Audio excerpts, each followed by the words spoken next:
Good morning, good morning, good morning. Hey, it's a beautiful day. I'm here, just a tiny little bit late, but that's wonderful to be here. Technology, what it is, we're blessed. I'm Ros Boundy, Psychic Medium, bringing you the daily Lenormand card spreads. So, spread one. We're doing one this morning. Let's go over to them, and I'm just going to pop in the comments the psychic.online website for you to be able to book later if you need more in-depth readings and individualised interpretations, I would say. Let's go over to the cards. Here we are, and they are gorgeous. I've just got to move something out of the way here. It was too far. There we go. We've got the Gilded Reverie Lenormand deck. That is the usual deck that I've been using for a while now. Ciro Marchetti is the artist and creator of these decks, and this one is the expanded edition. I haven't got any of the expanded cards like the parts in that section this time. These are part of the normal Lenormand section of the deck. So we've got Snake, Heart and Letter. We'll do the interpretation of that shortly, and we have the Owl card. So I'm going to pick that one up and we'll have a look. And it says, don't let anyone rustle your feathers, which this morning I didn't let any machine ruffle my feathers either. Although it worked reasonably well this morning, so don't let anyone ruffle your feathers.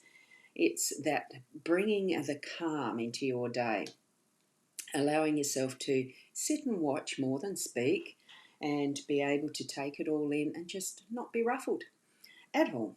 So that's what I'm feeling anyway, nice calmness today. So here we go into the zoomed in feature of this technology, being able to see the cards more clearly. Here we go. We start with the Heart card because that's the one that's in the centre, and it's the overall theme that's going to be present with us for our day today. So what we need to be doing with this is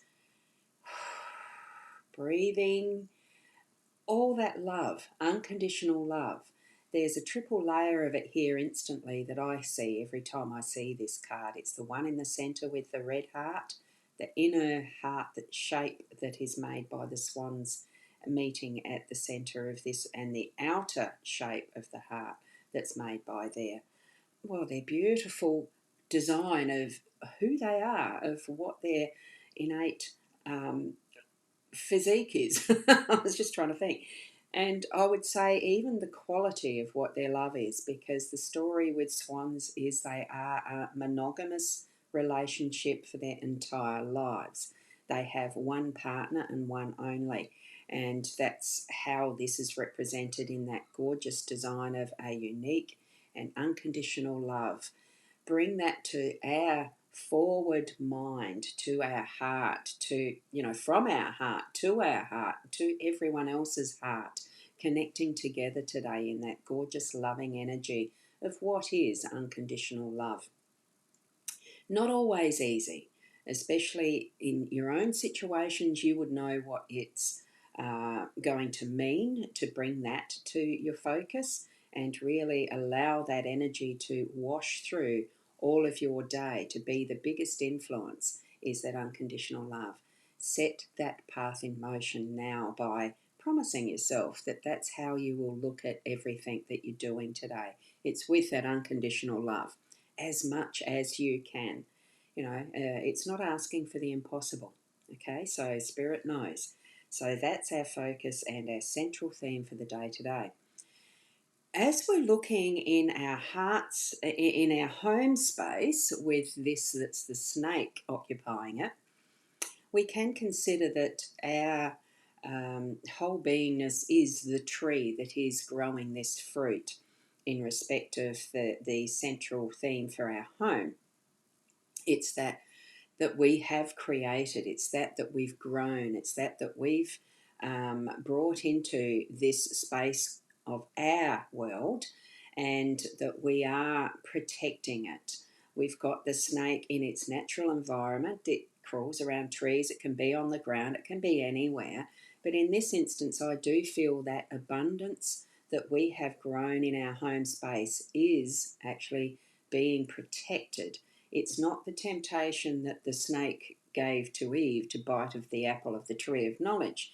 This is that which is our realm, that we are protecting it, that we are standing up for ourselves within our home space, that we are being who we need to be in that sense of recognition that we are worthy of our self protection, of bringing it all to that space of, well, in some sense, handing it over, that help over to spirit to help us be mostly, mostly to be who we are, and mostly protecting, but sometimes allowing into those who are our closest friends and family to be part of that vulnerability as well, because we are most naturally our natural instinctive selves in our home space.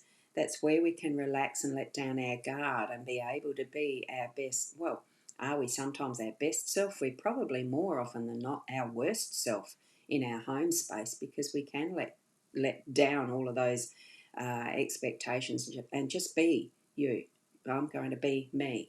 So we are setting up in that space today that sense of feeling loved and protected within this space, and being able to be our truest self in whatever that way means, what it means for you.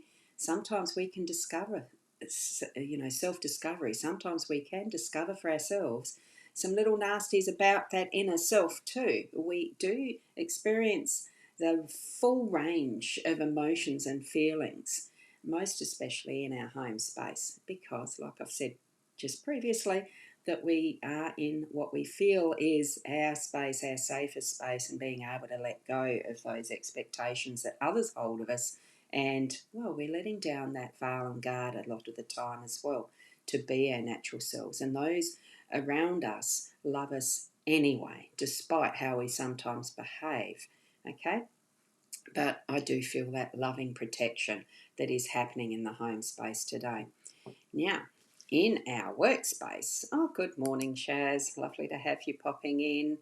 Thank you for commenting. It's lovely. And I do have people over on my Instagram live stream as well, and I dare say YouTube.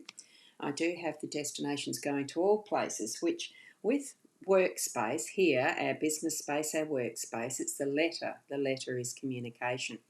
That can be in different ways, like I'm doing now with the live streaming, and being able to find those addresses because when you're writing a letter, you need an address, you need a destination, somewhere that it's being communicated to, sent to. Especially with the old postal system, we need addresses. Like mine is here at Port Elliot. I do sometimes still receive some letters, well, things in the mailbox, not always letters, mostly bills, but not often those now, because they're usually electronic through emails. And this is relevant for emails as well, especially being in that workspace, and business is mostly done electronically now. These wonderful tools we've got, even here as I'm speaking with you, that biggest evidence of it, that we can share our time and space with others across the globe instantly, well, almost instantly. There's a few seconds delay, but it does come up almost instantly.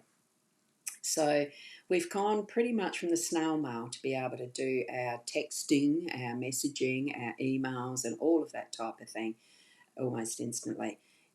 It is wonderful, but it's certainly speeding up time in some respects and creating that sense of urgency that if we're not answering straight away, we're being ignored, which is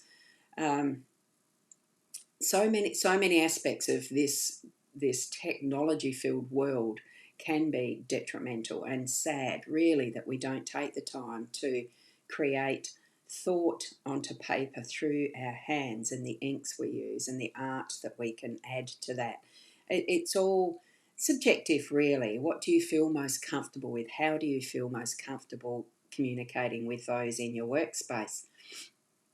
It is the expectation that we do know how to use the technology, and work it well. So, what I'm sensing for our workspace, whether you're in business or whether you're working for someone else, these tools have become very much a part of everyday life for people. Take the time to investigate a slower way of communicating, even if it is just having a chat with, verbal, having even the like we're doing here, a FaceTime, a team meeting that is on the screen. It's all relevant to what purpose it's being put. Use them wisely, but don't forget that is the old fashioned way of standing opposite each other and actually talking to each other, of sending a letter that's been written by hand. It's not defunct, we just have lost practice. And especially since I'd broken a wrist, it's a harder task to actually pick up a pencil or a pen to write. We do need the practice.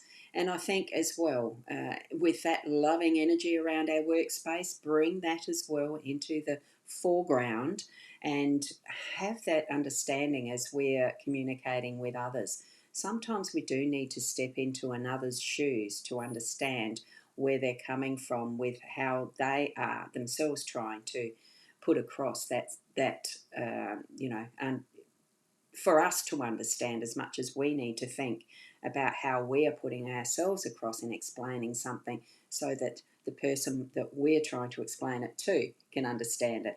I hope you get what I mean with that. It sounded a little confused, but anyway, I'm hoping you know what I mean.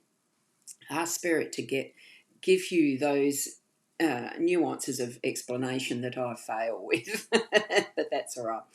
So with that, make sure that this is the central part of your day, is that loving energy, the unconditional love that we can be and express and show others and guide others with, all different ways of being able to understand each other, with the need to be ourselves, but at the same time get our message across and understand how others are trying to get their message to us.